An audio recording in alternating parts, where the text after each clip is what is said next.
today from PK Mehta's book. We are in general examination और आज हम पढ़ेंगे डेक्यूबिटस। ठीक है, डेक्यूबिटस का मतलब क्या होता है? डेक्यूबिटस और the posture of the patient adopt when lying in bed often given A valuable diagnostic clue. कि जब भी हम हिस्ट्री लेने जाते हैं पेशेंट की, तो इसमें ये देखते हैं कि पेशेंट किस पोजीशन में आपको हिस्ट्री दे रहा है, या वो बैठे हुए पोजीशन में है या वो लेटा हुआ है। ठीक है, तो ये पोजीशन का मतलब डेक्यूबिटस होता है। फिर है हेमिप्लेजिया। इसी के अंदर कंडीशंस बता रहे हैं अलग अलग डिजीज़ में पेशेंट का पोस्चर किस टाइप का रहेगा। ठीक है, hemiplegia the patient lies in bed with one side immobile, the affected arm flexed and the affected leg externally rotated and extended. ठीक है, तो हेमिप्लेजिया की कंडीशन में पेशेंट जो है एक साइड में रहेगा, ठीक है, और एक पार्ट उसका मोबाइल रहेगा और एक पार्ट उसका इमोबाइल रहेगा। ठीक है, मतलब एक साइड से वो आपको इशारे करके बताएगा कि हाँ लेटे हुए कि मुझे ये प्रॉब्लम है या कुछ। फिर नेक्स्ट आता है मेनिंजाइटिस और tetanus. The patient has neck stiffness and opisthotonus. ठीक है, मेनिंजाइटिस की कंडीशन में तो नेक स्टिफनेस रहेगी, वो अपनी गर्दन हिला के भी आपको बता नहीं पाएगा कि हाँ ऐसी ऐसी दिक्कत हो रही है। कुछ पेशेंट्स होते हैं ना अपनी गर्दन ज़्यादा हिलाते हैं, मतलब पेशेंट यूजुअली हिलाते ही हैं गर्दन जब उनसे कुछ पूछो। ठीक है, तो अगर जो नहीं हिला रहा है, एकदम स्टिफ, एकदम सीधा स्ट्रेट बैठा हुआ है, तो आप पूछ सकते हो या क्वेश्चन नहीं पूछ सकते हो कि उसको नेक स्टिफनेस है या नहीं। ठीक है, ओपिस्थोटोनस एक बार आप पोस्चर देख लेना कि किस टाइप का होता है ये टिटेनस की कंडीशन में मिलता है। फिर है कॉलिक इन रीनल, बाइलेरिया और intestinal colic. The patient in markedly restlessness and tossing the turning in the bed in the agony. ठीक है, रेस्टलेस होता है पेशेंट और ये पैरों को सिकोड़ के बैठता है क्योंकि इसमें एब्डोमेन पेन कॉमन सिम्टम मिलता है। फिर acute inflammatory abdominal disease. The patient lies on his back quietly with the leg drawn up. ठीक है, एक्यूट इन्फ्लेमेटरी एब्डोमिनल डिजीज़ में भी सेम यही बता रहे हैं, पेशेंट लेटा रहेगा और अपने पैरों को अपने छाती पे लगा के इस तरीके से बैठेगा। Cardio respiratory embarrassment. The patient is more comfortable in sitting a position. ठीक है, जो कार्डियो रेस्पिरेटरी का पेशेंट है वो पेशेंट यूजुअली बैठे हुए पोजिशन में ही आपको हिस्ट्री देगा। Is also assumed in abdominal distension and ascites when intra-abdominal pressure is raised। ठीक है, इसके साथ ये बोलना है कि अगर उसको एसाइटिस की कंडीशन होगी तो इस टाइम पे वो सुपाइन पोजिशन में आपको मिलेगा। फिर pneumonia and pleurisy. The patient is the most comfortable lying on the affected side because the movement on the affected side is restricted. ठीक है, निमोनिया और प्लूरिसी की कंडीशन में पेशेंट जिस तरफ उसको जिस पार्ट पे उसको कंफर्टेबल फील होगा वो उस पार्ट पे लाई करता है। ठीक है, मतलब मान लो कि लेफ़्ट साइड में अगर प्रॉब्लम है तो लेफ़्ट साइड की तरफ उसका वो लाइंग पोजीशन में रहेगा। फिर नेक्स्ट आता है क्लबिंग। क्लबिंग क्या होती है?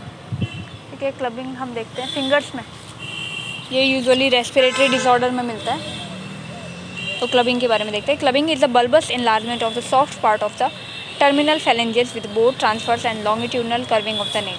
ठीक है, क्लबिंग का मतलब कर्विंग ऑफ द नेल, जो आपके नाखून है वो सीधे ना होकर कर्व रहते हैं। ठीक है, इसे पैरट बीक टाइप साइन भी इसे कहते हैं, आप लोग एक बार चेक कर लीजिएगा। Soft part of the terminal phalanges with both transverse और लॉन्गिट्यूडनल कर्विंग। ठीक है, या तो ट्रांसफर्स में कर्विंग होगी या तो लॉन्गिट्यूडनल में कर्विंग होगी।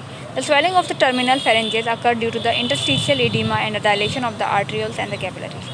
ठीक है, तो ये क्लबिंग में बता रहे हैं कि इसमें टर्मिनल फेलेंजेस जो है इनमें स्वेलिंग हो जाती है, वहाँ पर इंटरस्टिशियल एडिमा हो जाता है और डायलेशन हो जाता है आर्टेरियल और कैपिलरीज का। कुछ कॉजेज इसमें बता रहे हैं कि ये किस कंडीशन में मिलता है। ये है ब्रोंकोजेनिक कार्सिनोमा में, mesothelioma, lung abscess, bronchiectasis, tuberculosis with secondary infection, diffuse fibrosis, alveolitis और एम्फाइसीमा। कार्डिक कंडीशन में इन्फेक्टिव इंडोकार्डाइटिस में ही मिलेगा। Cyanotic congenital heart disease, Eisenmenger physiology, arterial myxoma. ठीक है, एलिमेंट्री की कंडीशन में भी ये मिलेगा। Ulcerative colitis, Crohn's disease, cholangitis cirrhosis, biliary cirrhosis, hepatopulmonary syndrome. ठीक है, यूजुअली क्लबिंग से लोग यही सोचते हैं कि हाँ ये रेस्पिरेटरी में ही मिलता है, बट ऐसा नहीं है, ये एब्डोमिनल एलिमेंट्री कैनाल से रिलेटेड डिजीज़ में भी मिलता है। ठीक है, एंडोक्राइन में भी ये मिलता है, मिक्सोडिमा, थायराइड एक्रोपैथी और एक्रोमेगैली। मिसलेनियस कंडीशन है हेरिडिटी, किसी में फैमिली हिस्ट्री रहती है, मतलब फैमिली हिस्ट्री तो नहीं कह सकते, जेनेटिकली अगर पेरेंट्स के हैं तो बच्चों के भी होंगे। ठीक है, जो जीन्स में चलते आ रहे हैं उसके अकॉर्डिंग। इडियोपैथिक, कभी कोई कॉज नहीं पता होता कि हाँ ये क्यों है, वो कोई इसके साथ कोई अंडरलाइंग डिजीज़ नहीं होती है। कि unilateral Pancoast tumour subclavian and the innominate artery aneurysm, unilateral traumatic और tophi deposit in the gout के यूनिलेटरल कंडीशन में पेनकोस ट्रॉमा में मिलता है, ट्यूमर में, सबक्लेवियन इनोमिनेट आर्टरी एन्यूरिज्म में मिलता है। यूनिडिजिटल में बात करते हैं ट्रॉमेटिक और tophi deposit in the gout, gout की कंडीशन में अगर गाउट के क्रिस्टल्स जो है हाथों में, फिंगर्स, डिजिट्स के पास में अगर हो जाते हैं तो उसमें भी हमें मिलता है। Only in the upper limb in the heroin addict due to the chronic obstructive phlebitis. ठीक है, हेरोइन एडिक्ट में भी जो हेरोइन एडिक्ट जो मतलब इंजेक्शन से जो अपने आप को हेरोइन देते हैं उनमें क्रोनिक ऑब्स्ट्रक्टिव फ्लेबाइटिस भी मिलता है, उसके कंडीशन में भी ये मिलता है क्लबिंग। ठीक है, हमें एज के अकॉर्डिंग पेशेंट की हिस्ट्री देखनी है कि वो किस एज में है। कुछ पेशेंट होते हैं ना जो मतलब हेरोइन वगैरह जो अल्कोहल एडिक्टिव होते हैं उनको देख के पता चल जाता है। अब ये प्रैक्टिस से ही आता है। ठीक है, इसमें ग्रेड्स बताए हैं कुछ क्लबिंग के। Softening of the nail bed, soft होता है nail bed. Obliteration of the angle of the nail bed, ठीक है, नेल बेड का एंगल हम देखेंगे। Swelling of the subcutaneous tissue over the base of the nail, ठीक है, बेस ऑफ द नेल में हम स्वेलिंग देखेंगे। Causing the overlying skin to become tense, shiny, wet and increasing the curvature of the nail, resulting in parrot beak. ठीक है, तो अभी हमने बताया था आपको पैरेट बीक की तरह दिखाई देता है, ड्रम स्टिक अपीयरेंस की तरह। ठीक है, ड्रम की स्टिक्स तो आपने देखी होगी ना, थोड़ी आगे से पतली, पीछे से पतली होती है और आगे से थोड़ी सी मोटी उठी हुई सी होती है। Swelling of the fingers in all dimension associated with the hypertrophic pulmonary osteoarthropathy. ठीक है, तो स्वेलिंग ऑफ द फिंगर्स बता रहे हैं, स्वेलिंग रहती है फिंगर्स में सारे डायमेंशन से। हाइपरट्रॉफिक पल्मोनरी ऑस्टियो आर्थोपैथी भी होती है, इसके साथ पेन और स्वेलिंग भी मिलती है हैंड में और रिस्ट में। और रेडियोग्राफिक एविडेंस भी इसमें मिल सकते हैं। Periosteal new bone formation, Schamroth sign हम इसमें देखते हैं। ठीक है, normally when the two finger are held together with the nail facing each other, a diamond shaped is seen at the proximal nail fold. This is lost in the case of clubbing. ठीक है, तो आप ये देख सकते हो यहाँ पे स्कैमोट साइन, आप लोग एक बार चेक कर लीजिए ये किस तरीके से होता है। इसमें हम दोनों फिंगर्स को डिफरेंट हैंड की फिंगर को एक साथ मिलाते हैं, नाखूनों को मिलाते हैं और उनके बीच में साइन देखते हैं, तो इसे विंडो पीरियड भी कहते हैं। ठीक है, विंडो साइन भी कहते हैं। तो बीच में एक छोटी सी खिड़की जैसी बनती है। अगर आप दो अपने नेल्स को मिलाएंगे, अगर इसके बीच में खिड़की जैसी बन रही है तो मतलब आपके नेल्स नॉर्मल है। ठीक है, तो ये नॉर्मल नेल बेड देख सकते हैं, फर्स्ट ए वाला। सेकंड में बी जो है सीवियर क्लबिंग बताई गई है यहाँ पर, hypertrophy of the soft tissue. ठीक है, अंदर जो सॉफ्ट टिश्यू है उसमें हाइपरट्रॉफी हो रखी है। इसमें एंगल भी 180 डिग्री एंगल दिख रहा है।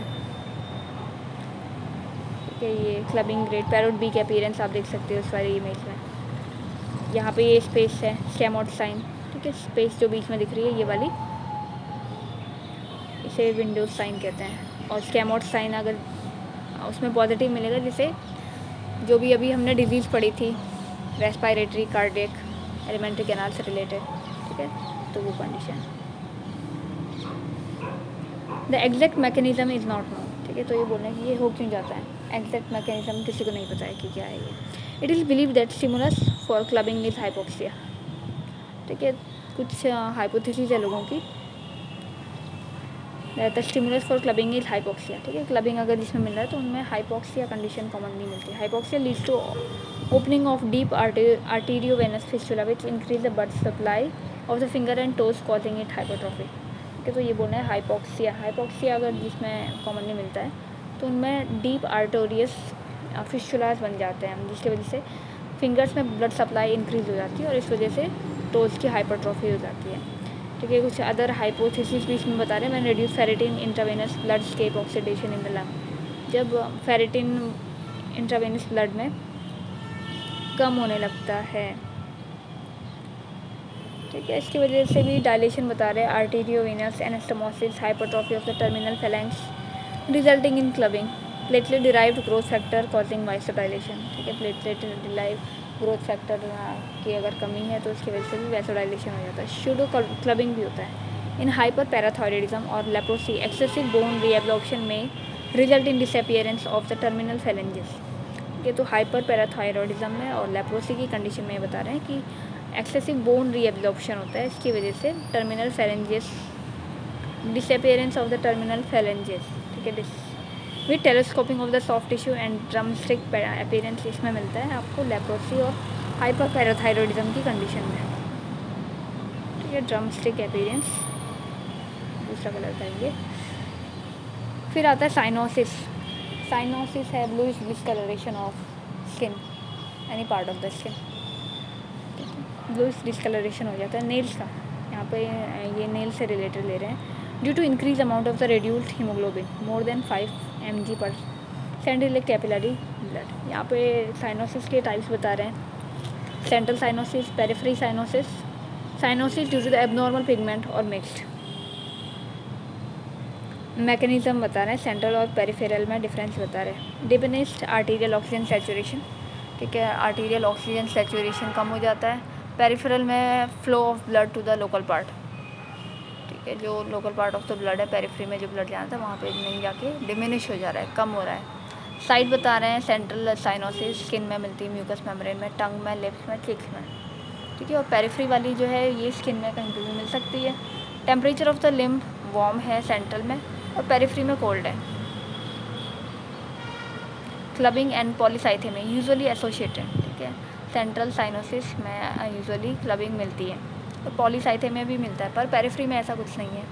लोकल हीट साइनोसिस रिमेन, ठीक है, लोकल हीट में बता रहे हैं, तो साइनोसिस में लोकल हीट रहती है सेंट्रल वाले में, बट पेरिफेरी वाले में हट जाती है, कोई हीट वहाँ पे नहीं रहती है। Breathing pure oxygen cyanosis decreases, ठीक है, अगर हम प्योर ऑक्सीजन देते हैं तो साइनोसिस कम होता है, पर पेरिफेरल की कंडीशन में ऐसा कुछ भी नहीं होता है, साइनोसिस प्रेजेंट रहती है, ठीक है। यहाँ पे साइनोसिस का इतना बड़ा चार्ट है,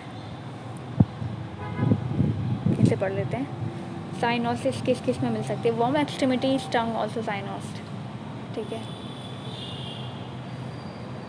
वार्म अगर एक्सट्रीमिटीज है, टंग्स ऑल्सो साइनोस्ड, ठीक है। अगर एक्सट्रीमिटीज गर्म रहती है तो टंग साइनोस्ड रहती है। कोल्ड एक्सट्रीमिटीज पिंक टंग, ठीक है, कोल्ड एक्सट्रीमिटीज़ रहती है तो पिंक टंग जो है वो पिंक रहती है। Only in the upper limb, lower limb, cold extremities and blue टंग, ठीक है, कोल्ड एक्सट्रीमिटीज़ की वजह से ब्लू टंग भी रहते हैं।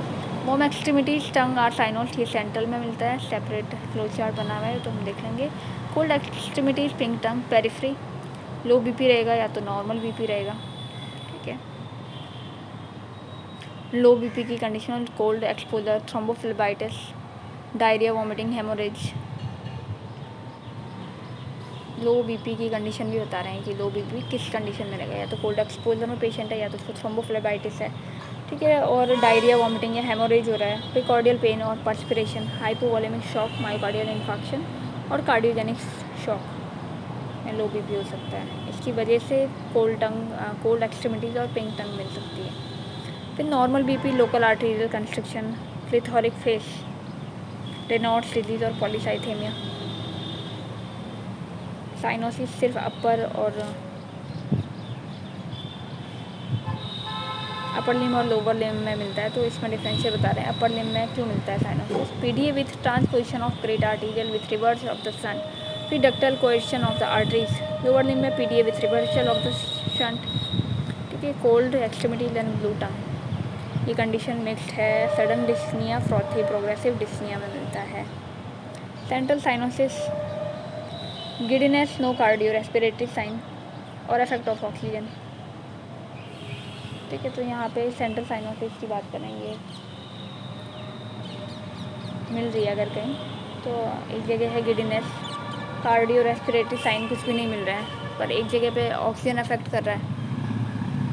ब्लड इलेक्ट्रोफोरोसिस, एबनॉर्मल ग्लोब्यूलिन की वजह से और नॉर्मल ग्लोब्यूलिन की वजह से। Spectroscopy of the plasma band at UV, हाँ ये तो पता है, कॉम्प्लिकेशन हो गया, थोड़ा कॉम्प्लिकेटेड टॉपिक।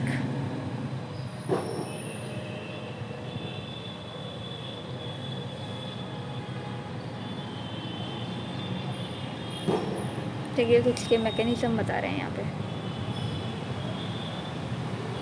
ये नेक्स्ट क्लास में हम देखते हैं। आज के लिए काफ़ी है।